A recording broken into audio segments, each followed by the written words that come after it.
இன்றைய வேதவசனம் 1 கொரிந்தியர் 13:13. விசுவாசம், நம்பிக்கை, அன்பு இம்மூன்றும் நிலைத்திருக்கிறது.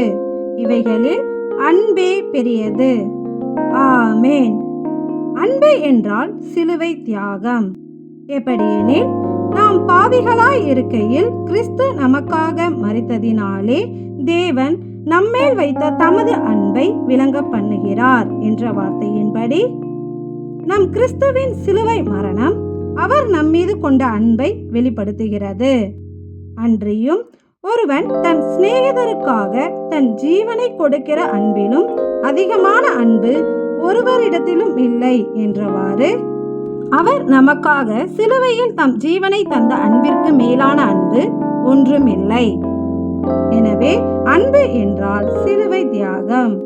இப்படி விசுவாசம், நம்பிக்கையை பார்க்கிலும் நம் கிறிஸ்து நம்மேல் அன்பு வைத்து சிலுவையில் தம் ஜீவனை தந்ததாலே இந்த உலகத்தில் ரட்சிப்பு உண்டாயிற்று.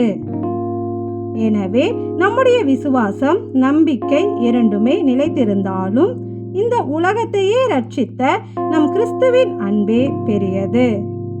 எங்கள் மீது நிலையான அன்பு கொண்ட எங்கள் அன்பு தேவனே, உமக்கு நன்றி செலுத்துகிறோம். நன்றி.